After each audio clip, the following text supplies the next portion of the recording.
बिस्मिल्लाहिर्रहमानिर्रहीम। अस्सलाम वालेकुम। मैं हूँ मेरीन सप्तैन, देख रहे हैं आप मेरा यूट्यूब चैनल और फेसबुक पेज। नाज़रीन, अतीका उर्दू बड़ी एक मशहूर अदाकारा हैं। पाकिस्तान टेलीविज़न इंडस्ट्री का एक बड़ा नाम है। 3 शादियाँ की उन्होंने और तीसरी शादी भी इस वक़्त उनकी ख़तरे में पड़ गई है।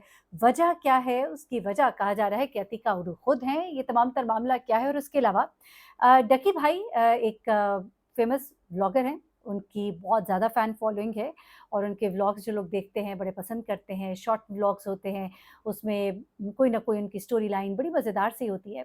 उनकी वालदा पर हमला किया गया है। ये तमाम तर मामला क्या है और इस हमले के बाद अब डकी भाई ने किया क्या है? और सबसे आखिर में अदाकारा हिना रिज़वी, जिन्होंने गुज़िश्ता साल शादी की थी और ये शादी उन्होंने अपने से कई साल छोटे अम्मार अहमद खान है, 2024 में उन्होंने अप्रैल में शादी की थी। और अब ये शादी जो है, ये शदीद खतरे का शिकार है, दोनों में सेपरेशन हो गई है, वजूहात क्या हैं, ये सब कुछ आज आपको इस वीडियो में बताऊँगी। तो सबसे पहले बात कर लेते हैं अदाकारा हिना रिज़वी की। हिना रिज़वी जो है उन्होंने जब गुज़िश्ता साल शादी की तो लोगों ने बहुत बातें की। आपको मालूम ही है कि लोग फिर क्रिटिसाइज़ करते हैं, तस्वीर जब देखते हैं तो बातें करते हैं। हिना रिज़वी की शादी जिनसे हुई, उनसे उनकी जान-पहचान तो बहुत पुरानी थी। बड़े अरसे से अमार अहमद के साथ वो स्टेज शोज़ में प्रोग्राम जो है कराची में वहाँ किया करती थी।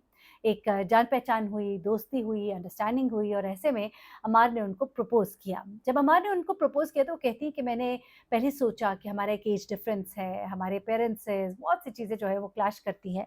लोगों का भी ज़हन में आया, लेकिन उसके बाद जब हमने अपनी अंडरस्टैंडिंग देखी तो फिर हमने सोचा कि हमें किसी की परवाह नहीं करनी। ये सोचकर इन दोनों ने शादी कर ली। जब इन्होंने शादी की तो लोगों ने बहुत सी बातें की, उम्र में अम्मार इनसे कम थे, धान-पान से लड़के थे। हिना रिज़वी जो है एक आप कह लीजिए कि मैं मतलब अब आपको क्या बताऊँ, लेकिन आप ये देख लीजिए कि थोड़ा फ़र्क काफ़ी ज़्यादा नुमायाँ होता था दोनों में। अब ये जब फ़र्क बहुत नुमायाँ होता था तो लोगों ने बड़ा क्रिटिसाइज़ किया, लेकिन इन्होंने लोगों को कहा कि हम बहुत खुश हैं। उसके बाद लोगों ने बात करना छोड़ दी, जैसा कि हमारे यहाँ एक रवाज है, बात चल पड़ती है, उसके बाद लोग भूल जाते हैं। लेकिन अब उसके बाद हिना जो है वो अपने सोशल मीडिया अकाउंट पे आती हैं और उस पे आकर वो कहती हैं कि मैं बहुत ही दुखी दिल के साथ लोगों को ये बताना चाहती हूँ और इस उम्मीद के साथ कि इस बात पर लोग हमें क्रिटिसाइज़ नहीं करेंगे। ये मेरी बड़ी हम्बल रिक्वेस्ट है तमाम ड्रामा और फैन पेजेज़ से कि चीज़ों को सेंसेशनलाइज़ ना किया जाए और इसे डिवोर्स ना कहा जाए। मैं और अम्मार जो हैं, हम सेपरेशन में हैं। हमें कुछ टाइम चाहिए कि हम अपने मामलात को देखें कि हमने क्या करना है, हमें क्या करना है फ्यूचर में और इस चीज़ का एहतराम किया जाए, हम इसकी बहुत आप लोगों के शुक्रगुज़ार होंगे। बहुत ही दुखी दिल के साथ कहती हैं कि मैं ऐलान करती हूँ, मेरे और मेरे शौहर अमार अहमद खान के दरमियान अलहदगी हो गई और हमारी प्राइवेसी का एहतराम किया जाए। तो जनाब लोग जो हैं वो ये कह रहे हैं, मैं मुख्तसर सा बता के आगे निकल जाऊँगी क्योंकि इनको मौका देते हैं कि वो खुद इस पर बात करें। सुनने में ये आ रहा है कि एक जो एज डिफरेंस तो था ही, लेकिन उसके अलावा जो मूड डिफरेंसेस होते हैं आपस में, जो आपकी प्रायोरिटीज़ होती हैं वो बहुत ही डिफरेंट थी इनकी लाइफ में, जो इनके कुछ करीबी हल्के बताते हैं।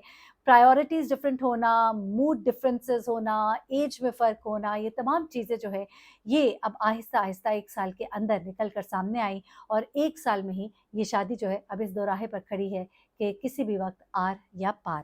तो चलिए जी, आगे चलते हैं डक्की भाई की तरफ। डक्की भाई आपको मालूम है कि एक बड़े मशहूर व्लॉगर हैं और बहुत क्रिस्पी से व्लॉग्स बनाते हैं, लोग पसंद करते हैं, क्रिटिसाइज़ भी बहुत करते हैं उनकी लैंग्वेज पर, कभी-कभी उनके ऐसे मज़ाक पर जो लोग कहते हैं कि उनकी ज़्यादा ऑडियंस जो है बच्चों की है और उनको इस तरह की ज़ुबान, इस तरह के जुमले, इस तरह की चीज़ें नहीं करनी चाहिए जो वो कर जाते हैं कई दफ़ा अपने व्लॉग के दरमियान। बड़ा सीधा चलते-चलते एकदम से उनकी ज़ुबान स्लिप होती है या उनके कमेंट्स थोड़े-से इस तरह के होते हैं, कुछ बातचीत इस तरह की होती है, जो मैं समझती हूँ कि अगर वो ना करें तो उनका कंटेंट और भी मज़ेदार हो जाए। थोड़ा-सा उन्हें अदब-आदाब और लिहाज़ ये सोचते हुए कि उनका जो व्यूअर है वो उसमें बच्चा भी शामिल है, उसमें यंगस्टर्स है, वो आपसे क्या सीख रहे हैं। हमेशा ख़्याल रखिए कि जब आप लोगों को अल्लाह ने ये इज़्ज़त दी है, तो इस इज़्ज़त का कुछ इस्तेमाल अच्छे से भी कीजिए, इस सेंस में कि आप लोगों को कुछ सिखाने के काम आए। एनीवे शायद अगर ये मेरा पैगाम रकी भाई तक पहुँच जाए, तो वो इसमें बेहतरी लाएँ, तो फिर मैं कहूँगी कि उन जैसा व्लॉगर इस वक़्त पाकिस्तान में नहीं है।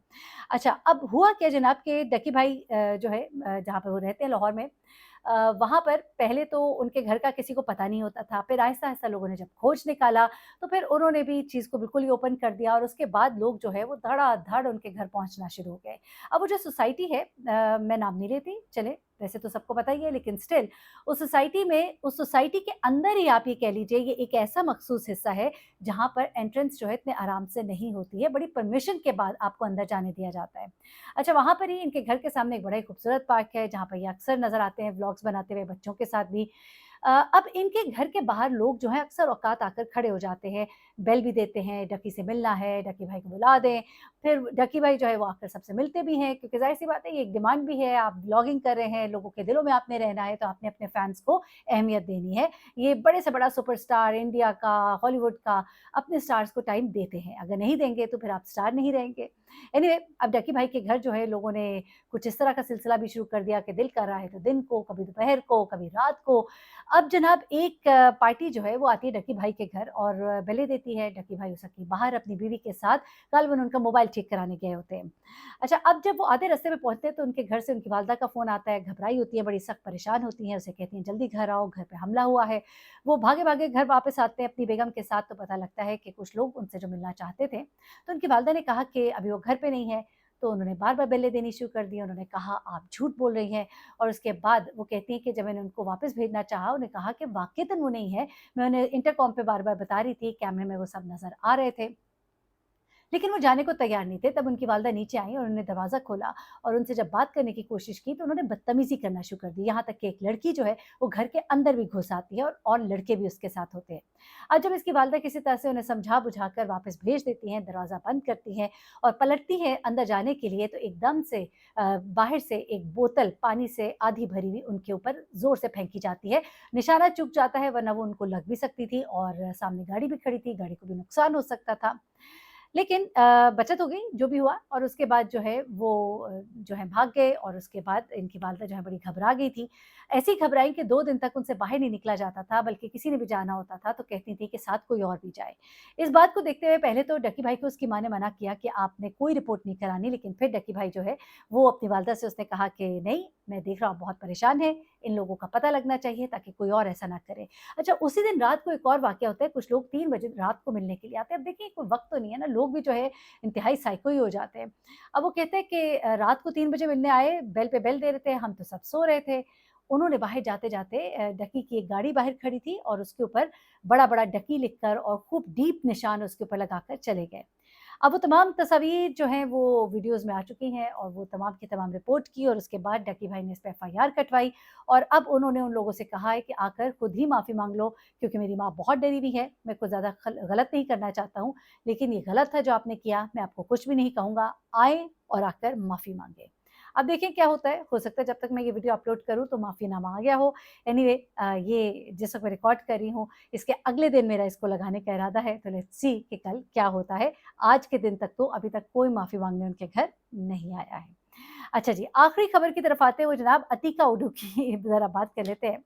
अतीका उडू एक बड़ी मशहूर अदाकारा है और इस वक़्त क्या ड्रामा है, हाँ, क्या ड्रामा है, उसमें जहाँ पे 2 और तज्ज़िया निगार या तबसरा करने वाले बैठे होते हैं, उन्हीं के साथ ये भी बैठी होती हैं और इसमें ये बैठकर, जिसमें नादिया खान भी होती हैं और बहुत से कंट्रोवर्शियल जुमले इसमें होते हैं और उसकी वजह से बड़ी कंट्रोवर्सीज़ का ये शिकार होती हैं। लेकिन ज़ाहिर-सी बात है, जब आप किसी ड्रामे का तज्ज़िया देते हैं तो आपने खुलकर देना होता है। कई दफ़ा ये ज़रा नाइंसाफ़ी भी कर जाते हैं, लेकिन स्टिल जब आप तज्ज़िया करते हैं, आप किरदारों पे बात करते हैं, प्लॉट पे बात करते हैं, तो लोगों को तो आप बुरे लगते ही हैं, जिनका करोड़ों का प्रोजेक्ट होता है, जिनके अदाकारों की इज़्ज़त स्टेक पर होती है और आपका एक-एक जुमला जो है, उनकी एक तरह से डेफ़िनिशन कर रहा होता है, उनके बारे में लोगों की एक राय बना रहा होता है।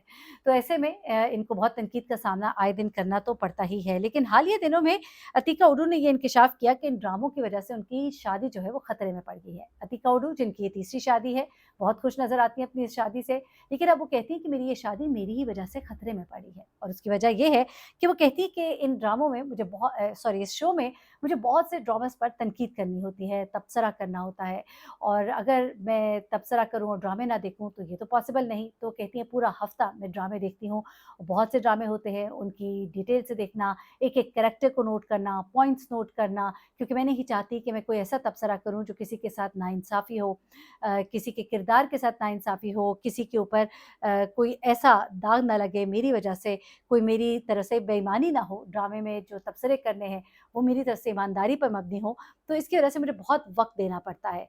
नाइंसाफ़ी ना हो किसी के साथ, ये काम करने के लिए मैं सारा हफ़्ते ड्रामे देखती और टीवी को वक़्त देती हूँ। ऐसे में मेरे शौहर जो हैं वो अब मेरे साथ बहुत नाराज़ रहना शुरू हो गए हैं, चिड़चिड़े हो गए हैं। वो कहते हैं कि तुम मुझे बिल्कुल वक़्त नहीं देती हो और हमारी शादी आजकल बहुत ही मुश्किल में पड़ गई है। इस बात पर नादिया खान ने उन्हें मशवरा दिया कि आप अपने शौहर को वीडियो गेम पे लगा दें, तो वो कहती है कि एज चूँकि ज़्यादा है तो ज़ायदुल उम्री की वज़ह से गेम नहीं खेल सकते। तो इस पर नादिया खान ने मुस्कुराते हुए बताया कि उन्होंने अपने शौहर फैसल को वीडियो गेम पे लगा दिया है और इस तरह वो हर वक़्त गेम खेलते हैं और वो बैठकर ड्रामे आराम से देख लेती है। एनीवे ये तो एक ऑन अ लाइटर नोट बात थी। मज़ीद खबरें आपके साथ शेयर करते रहेंगे शोबिज़ की दुनिया से भी साथ-साथ। अपना बहुत ख़्याल रखिएगा, दुआ में याद रखिएगा। अल्लाह हाफ़िज़।